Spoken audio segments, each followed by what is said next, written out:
There is an innate human need for connection and belonging, as well as longing for purpose and guidance. Lacking a sense of community leads to loneliness, and the search for purpose may always yield more questions than answers.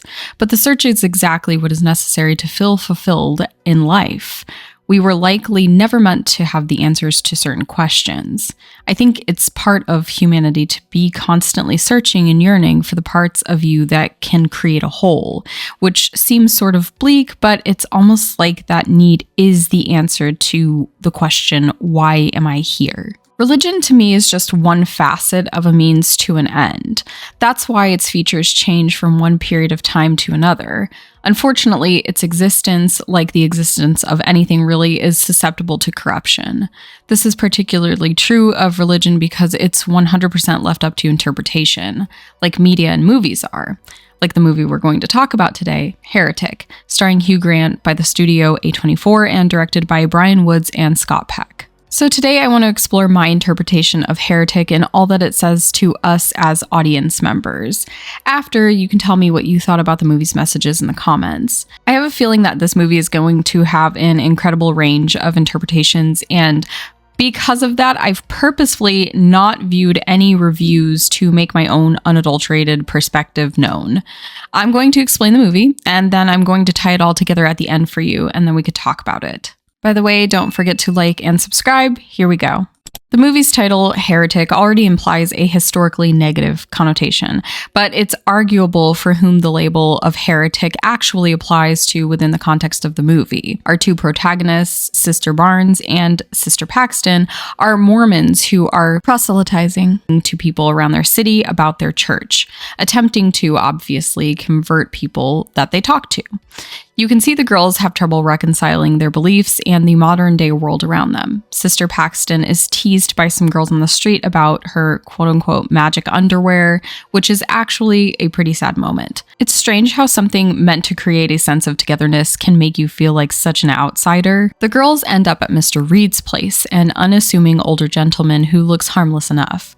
Once he lures them in his house with the promise of bringing his wife out to make the girls more comfortable, it becomes clear that he is off when he starts talking to the girls about their personal lives.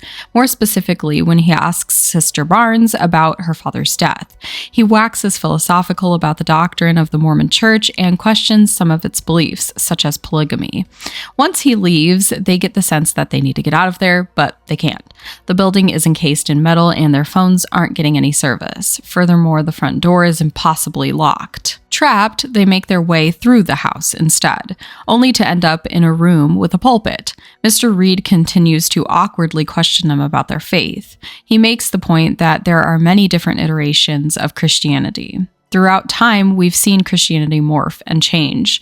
We've seen subsections of belief break off and form, Mormonism being one of them.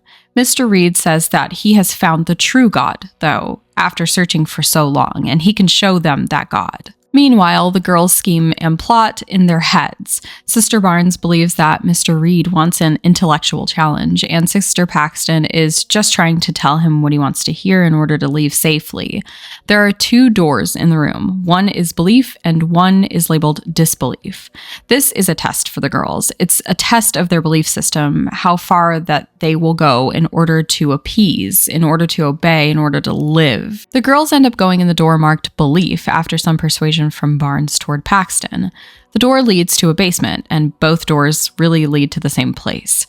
They try to find their way out of the room to no avail. Mr. Reed eventually sends a prophet down to them. An unkempt woman slowly shuffles her way toward a table and chair and eats a blueberry pie in front of the girls. Mr. Reed says that the pie is laced and soon the woman will die. The girls will then bear witness to her resurrection. They check her pulse to make sure that she's actually dead, and when she comes back to life, she tells the girls of what she saw in the afterlife. At the end of what she's saying, she tells them it's a lie. Mr. Reed comes down to check in with the girls after such a revelation. He asks what the prophet said to the girls. Sister Barnes isn't convinced, and she challenges him by suggesting that the lady is actually his concubine and that she merely had a near-death experience when he put her out to the brink of death but brought her back. This is when the movie goes insane, because while she's telling him that his revelation is actually just BS, he cuts her throat mid-sentence. Sister Barnes is down, and Mr. Reed rips an implant from her inner bicep. He tells Sister Paxton that Sister Barnes wasn't real. She was an NPC. He explains to her the theory of the butterfly dream, which is a parable about a man who dreams he is a butterfly. He wakes up and he is a man. Is the man actually a butterfly dreaming he's a man, or was he a man who was dreaming he was a butterfly? Of course, the parable is about perspective, and although Reed's NPC story is cooked up by lies, the implant is actually a birth control. The woman that died was actually replaced by a lookalike when the girls were distracted. She went off script and revealed that Reed was lying to the girls, causing unplanned consequences. Therein, Reed had to improvise. The parable is still very relevant to the overarching story. Belief depends on perspective. Sister Barnes thought that Reed had played the girls by introducing a near-death experience, but Sister Paxton's perspective allowed her more clarity and insight into the experience. The belief was the same. They were being lied to, but there were two different perspectives on how that was going down. One religion, many different perspectives on how to exercise those beliefs. But no matter what, Mr. Reed always exerted control over their perspectives. He showed them things, and sure, it was their free will to interact with those things however they wanted to and notice those things and nuances by themselves, but it was always under the guise of his control. He was always manning the helm, making sure that they only saw just as little or just as much as he wanted them to see. Mr. Reed tells Sister Paxton this much. Religion is a control on your life, right down to what you wear. But Sister Paxton isn't trying to hear it, and she jabs him in the neck to get away. His house is such a maze, and she goes through the entire house in order to find her way out. He finds her and gets her with a box cutter in the stomach. As they both lay dying, he tells her to pray. She tells him that prayer doesn't work. It has a provable track record of not working. It has done nothing for individuals or society as a collective. She says that she thinks it's beautiful that even though it doesn't work, society wants to selflessly take a minute to acknowledge others. But she strangely also says, even if you're praying for yourself.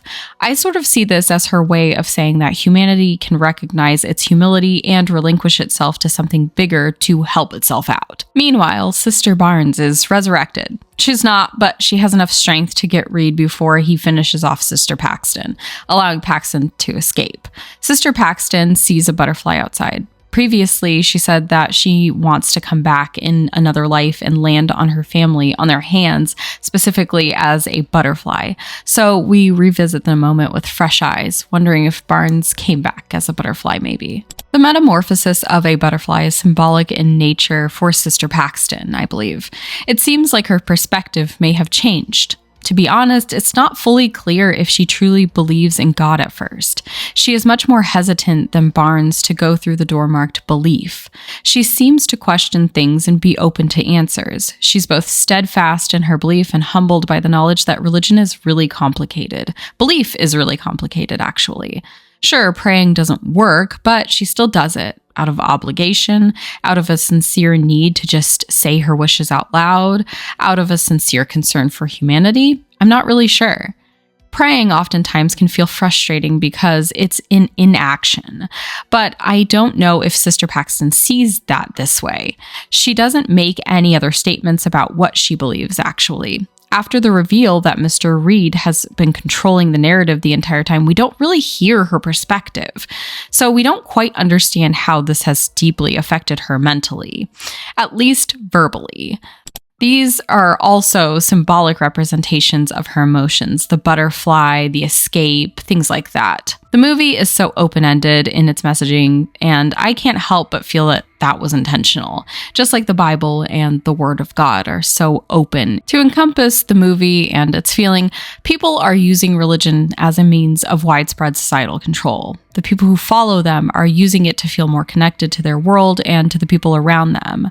Neither of these concepts are unique to religion or religious belief. This is just how humans are, functionally. When the robots take over and become sentient, we'll have to see if they disregard the needs for such structures, I guess. Okay, Well, tell me what you think about our robot overlords or potential robot overlords or the movie or whatever. Just talk about whatever. You can talk about your religious beliefs in the comments if you want to, if you feel comfortable. I would love to hear the perspective from someone who is religious, because I am not particularly religious, to say the least. So it would be interesting to see how it has been interpreted with different religious perspectives and with just a religious perspective in general. I think humanity as a whole just needs the concept of religion. Maybe not religion in the way that it functions in modern day or functioned back historically, but I do feel like humans can create religion out of pretty much anything. That sort of belief system, again, does not uniquely express through a genuine religious doctrine. It can be seen in pretty much every facet of life. Anyway, I've been talking too long. Bye!